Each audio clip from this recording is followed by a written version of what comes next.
ಎಲ್ಲರಿಗೂ ನಮಸ್ಕಾರ. ನೀವು ನೋಡ್ತಾ ಇರುವಂಥದ್ದು ದ ಮಿಲ್ಗಾ ಸ್ಟುಡಿಯೋ ಯೂಟ್ಯೂಬ್ ವಾಹಿನಿ.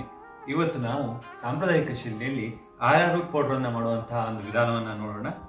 ಸಾಮಾನ್ಯವಾಗಿ ಮಲೆನಾಡಿನಲ್ಲಿ ಈ ಮಕ್ಕಳಿಗೆಲ್ಲ ಅತಿಸಾರವಾದಾಗ ಅಥವಾ ಹೆಚ್ಚಾಗಿ ಕೆಮ್ಮುಗಳು ಬಂದಾಗ ರೂಟನ್ನು ಔಷಧಿಯಾಗಿ ಬೆಳೆಸ್ತಾರೆ. ನಿಮಗೆ ಇದು ಅಮೆಝಾನ್, ಫ್ಲಿಪ್ಕಾರ್ಟಲ್ಲಿ ಕೂಡ ಲಭ್ಯ ಇದೆ. So once again welcome to the Milga studio. ಇದೇ ನೋಡಿ ಕಾಡಾನೆಶಿನ ಗಿಡ.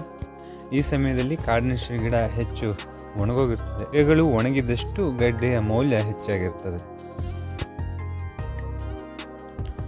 ತೋಟದಿಂದ ತಂದಂತಹ ಕಾಡರಿಷ್ಟವನ್ನು ಮಣ್ಣೆಲ್ಲ ಕ್ಲೀನ್ ಆಗುವಂತೆ ಚೆನ್ನಾಗಿ ತೊಳೆದುಕೊಳ್ಳಲಾಗುತ್ತದೆ.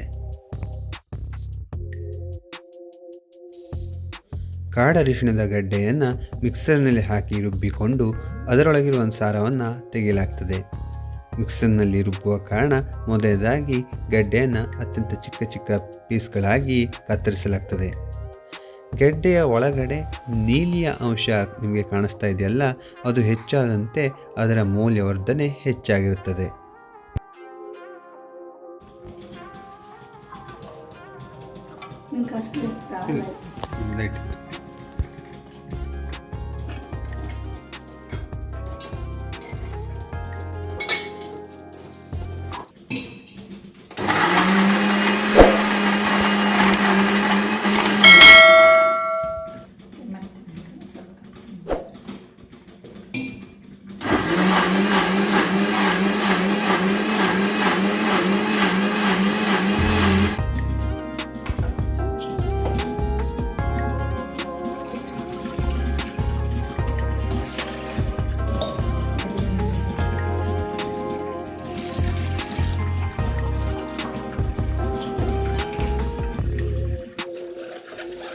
ರುಬ್ಬಿದಂತಹ ಮಿಶ್ರಣವನ್ನು ಜಾಳಿಗೆಯಲ್ಲಿ ಸೋಸಲಾಗುತ್ತದೆ.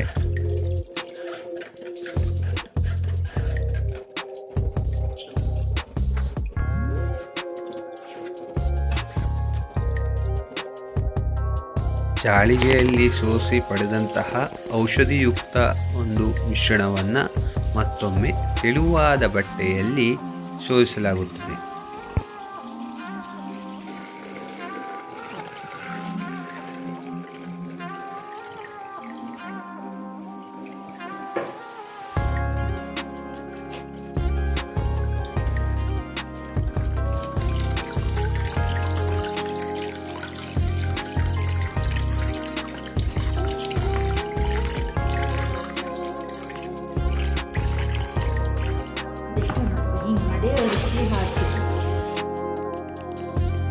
ಈ ರೀತಿ ಪಡೆದಂತಹ ಒಂದು ಮಿಶ್ರಣವನ್ನು ಸರಿಸುಮಾರು 2 ರಿಂದ 3 ತಾಸುಗಳ ಕಾಲ ಹಣಿಯಲು ಬಿಡುತ್ತಾರೆ. ಇದೇ ರೀತಿ ಸಮಯವನ್ನು ಕೊಟ್ಟಾಗ ಅದರಲ್ಲಿರುವಂತಹ ನೀರಿನ ಅಂಶ ಮೇಲ್ಭಾಗದಲ್ಲಿ ಮತ್ತು ಅದರ ಔಷಧಿಯುಕ್ತ ಪದಾರ್ಥ ತಳಭಾಗದಲ್ಲಿ ಸೇರಿಕೊಳ್ಳುತ್ತದೆ. ಸಾಮಾನ್ಯವಾಗಿ ನೀವು ಸುಣ್ಣದ ನೀರಲ್ಲಿ ಯಾವ ರೀತಿ ಸುಣ್ಣ ಮತ್ತು ನೀರು ಬೇರ್ಪಡೆಯಾಗುತ್ತದೋ ಅದೇ ರೀತಿಯಾದಂತಹ ಒಂದು ಪ್ರಕ್ರಿಯೆ ಇಲ್ಲಿಯೂ ಕೂಡ ನಡೆಯುತ್ತದೆ. ನೀರಿನ ಅಂಶ ಮೇಲ್ಭಾಗದಲ್ಲೂ ಔಷಧಿಯುಕ್ತ ಪದಾರ್ಥ ಕೆಳಭಾಗದಲ್ಲೂ ಸಿಗುತ್ತದೆ. ನಮಗೆ ಪರಿಪಕ್ವವಾದಂತಹ ಆರಾರೂಟ್ ಹಿಟ್ಟನ್ನು ಪಡೆಯಲು ಕನಿಷ್ಠ ಈ ಪ್ರಕ್ರಿಯೆಯನ್ನು 6 ರಿಂದ 7 ಬಾರಿ ಮಾಡಬೇಕಾಗುತ್ತದೆ. 6-7 ಬಾರಿ ಈ ಪ್ರಕ್ರಿಯೆ ಮುಗಿದ ನಂತರ ನಮಗೆ ದೊರಕುವ ಹಿಟ್ಟು ಈ ರೀತಿಯಾಗಿ ಕಾಣಸಿಗುತ್ತದೆ. ಸಾಮಾನ್ಯವಾಗಿ ಮಲೆನಾಡಿನ ಭಾಗಗಳಲ್ಲಿ ರೂಟನ್ನು ನಾವು 2 ರೀತಿಯಲ್ಲಿ ಕಾಣಬಹುದು. ಮೊದಲನೇದಾಗಿ ರೂಟನ್ನು ನಾವು ಹಿಟ್ಟಿನ ರೂಪದಲ್ಲಿ ಕೂಡ ಸಂಗ್ರಹಿಸಿಡುತ್ತೇವೆ. ಅದೇ ರೀತಿಯಾಗಿ ಚಿಕ್ಕ ಚಿಕ್ಕ ಪೀಸ್ಗಳನ್ನಾಗಿ ಕೂಡ ಸಂಗ್ರಹಿಸಿಡುತ್ತೇವೆ. ತಲೆಭಾಗದಲ್ಲಿ ದೊರೆತಂತಹ ಒಂದು ರೂಟ್ ಪೌಡರನ್ನು ಸುಮಾರು 1 ತಾಸಿನ ಬಿಸಿಲಲ್ಲಿ ಇಟ್ಟ ನಂತರ ನಿಧಾನವಾಗಿ ಕಟ್ ಮಾಡಲಿಕ್ಕೆ ಸಹಾಯ ಆಗ್ತದೆ.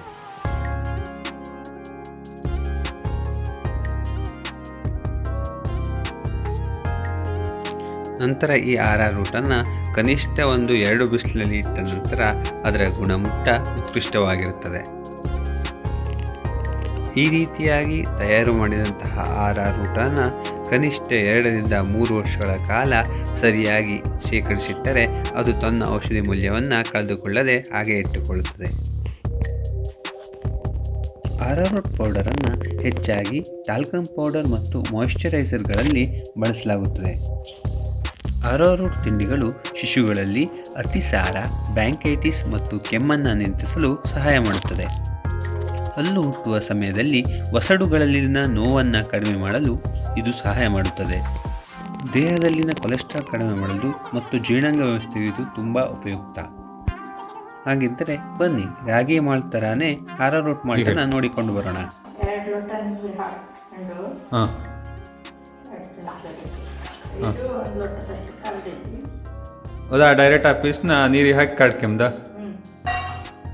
ಅದೇ ನೀವು ಎಷ್ಟು ಒಂದು ಚಮಚ ದಪ್ಪ ಕಡ್ಕೊಂಡ್ರೆ ಬರ್ತದೆ. ನೀರು ಹಾಕ್ಕೊಂಡು ಒಂದು ಜಾಸ್ತಿ ತೆಳ್ಳಾಗಿ ಅದು ಬರ್ತದೆ. ಇದಕ್ಕೆ ಹಾಕಿ ಇದದು ಗೊಡ ಹಾಕ್ಕೊಂಡು ಚಲೋ ಬರ್ತದೆ. ಸ್ವಲ್ಪ ಬೆಲ್ಲ ಹಾಕೋದು. ಹಾಂ, ಒಂದು ಸಿಹಿ ಆಗೋದಕ್ಕೆ ಸ್ವಲ್ಪ ಬೆಲ್ಲ. ಬೆಲ್ಲ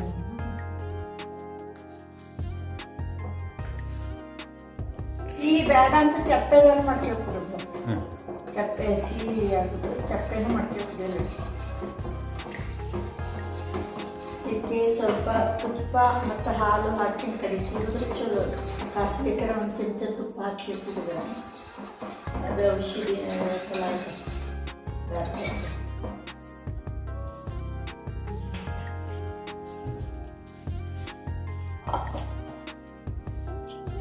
ಅದೀಗಂತ ಗೊಡಗೊಡ ತನಕ ಕಾಯವ. ದಪ್ಪ ಬರುತ್ತೆ ಆಗುತ್ತೆ.